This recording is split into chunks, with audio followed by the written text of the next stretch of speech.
Hello everybody and welcome to this week's awards assembly. Before we get started and before we get to hear about all the amazing work you've been doing at home, I would just like to give you a quick message from myself and all of the teachers and all of the staff that work here at Melbourne. We are very much missing you all. We cannot wait until school is open again so that we can see all of your beautiful, happy, smiley faces. But in the meantime, we know that you're in the safest place at home with your families. And the good news is that the sun is shining at the moment, isn't it? So that means that you'll be able to be going out on lots of lovely walks and adventures and spending time in your garden. So keep safe. We are missing you. We cannot wait to see you. Okay, shall we get started?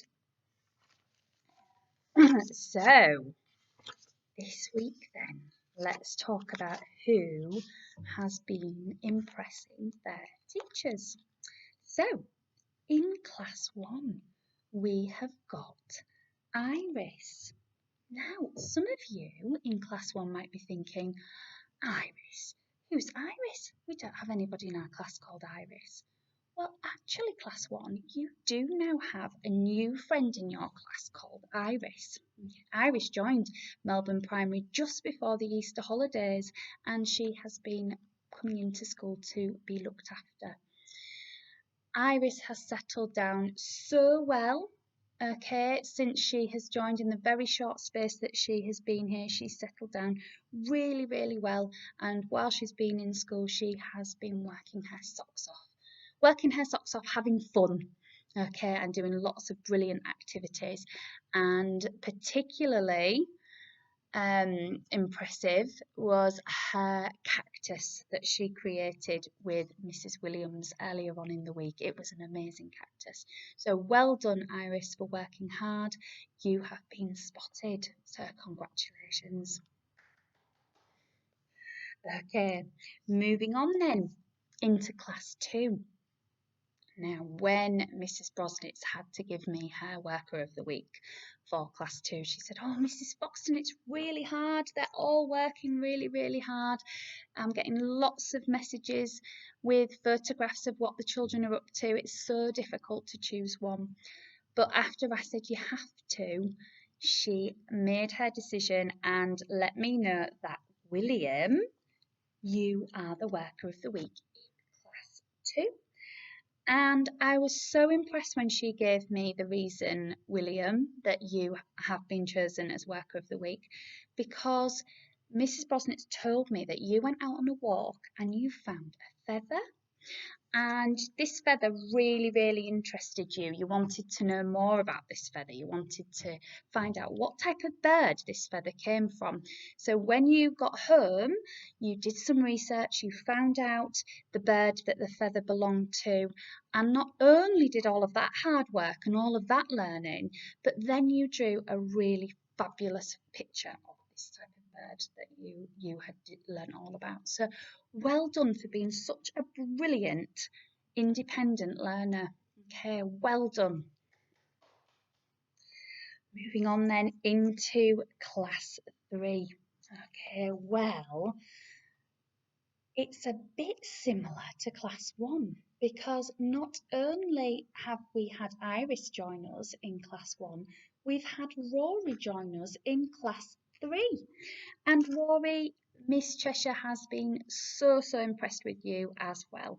She has not only been impressed with how well you've been in school and how hard you've been working and how polite you've been and kind you've been, but also she's been really impressed with the work that you have completed at home.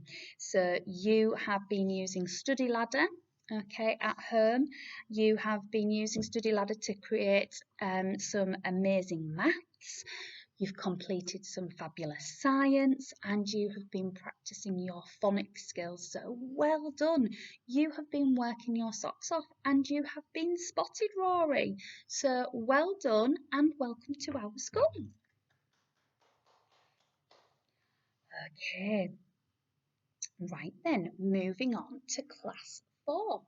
Now, in class 4, Miss Taylor was really, really impressed with a certain young lady who has created her very own book. And she was talking to me about this book, and she was saying it's so amazing, Mrs. Foxton. It's got a front cover, it's got a blurb, it's got illustrations, it's even got a price. And I said, oh, Miss Taylor, I really want to see this book too. So she sent me an email of your work, and here it is. Can you see?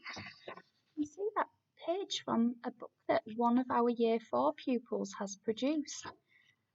Have you guessed who it is yet? It's Bonnie. Well done, Bonnie. You have created an absolutely stunning piece of work that must have taken you a really, really long time. Your book is called The Isle of Pets, and it is all about pets, isn't it? There's some fabulous work in here. I particularly like the title of your chapter 2, The Great Escape, and I'm going to download the rest of your work so that I can read this exciting book later.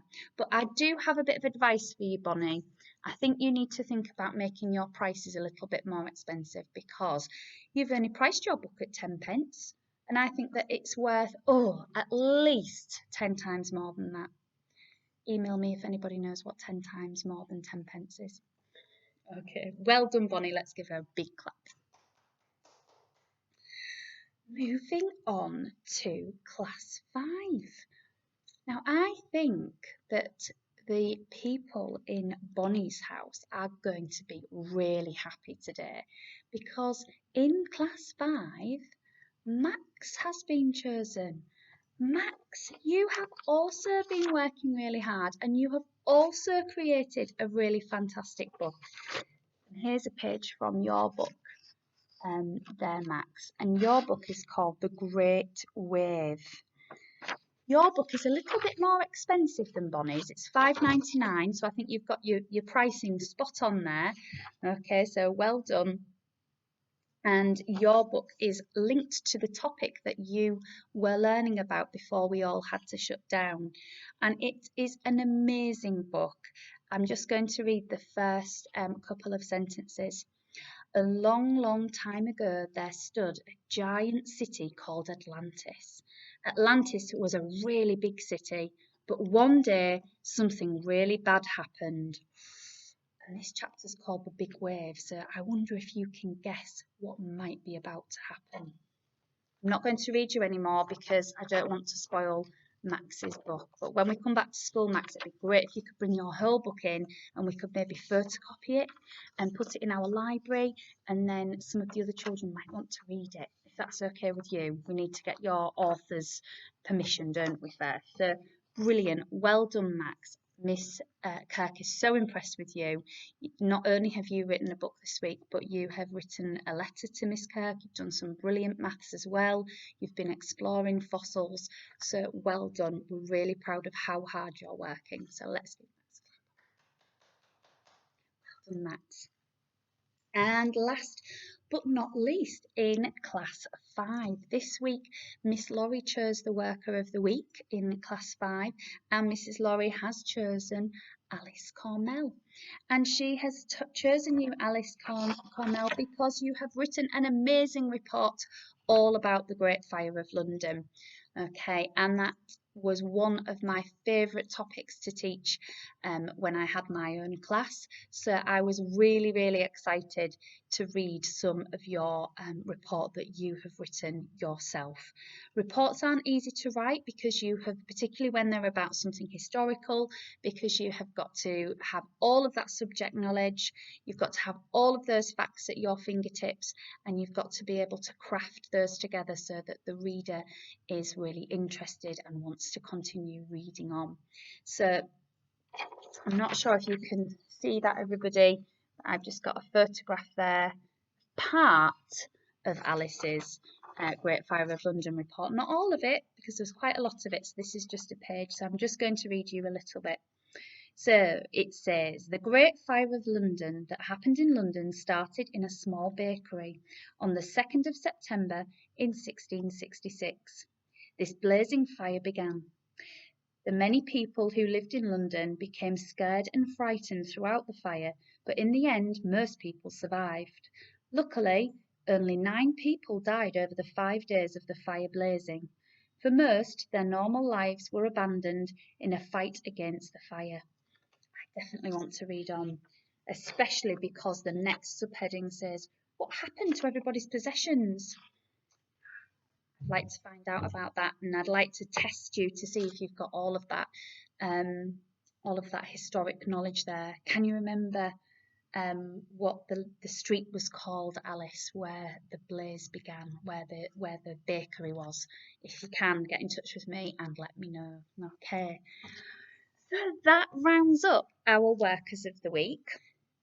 Before I go there and let you get on with the rest of your day, I would just like to say congratulations to the following children for achieving some Lexia certificates. I have got Ben. You have achieved level 3, so well done, Ben. Jacob. Now, I know we've got a couple of Jacobs, but this Jacob will know who he is because he has not only completed 1 level, not 2, not 3, but he has completed 4 levels. He's completed level 2, 3, 4 and 5 on Lexia. So well done. You must be working your socks off at home. So well done. We've got Kaylin. You have achieved level 7. That's a very tricky level. So well done. Max again, Max, you must be working so hard in lots and lots of different things. You have achieved level 9. And Sam, in class 2, you've been working your socks off as well because you've achieved level 1 and level 2 on Lexia. So well done. Let's give all of those children a really big clap. Okay, I hope you've enjoyed our assembly this week. I wish I could see all of your faces. It's not the same doing an assembly this way, but I think it's really important that you know that your work, your very hard work, your commitment is recognised. We all are so proud of the hard work you're doing. It's lovely to see the photographs that your mums, dads and people who look after you are sending in. We are really enjoying seeing those. So keep those coming, okay? All that's left for me to do is to say, keep staying safe, okay? Be good for your mums, your dads, whoever you live with, okay? Because it's just so tricky for all of us right now. Lots of us are trying to work from home. So try to be as good as you possibly can be, okay? And make your parents just as proud of you as we are of you. We cannot wait to see you. Take care and keep having fun. See you soon. See you next week. Bye.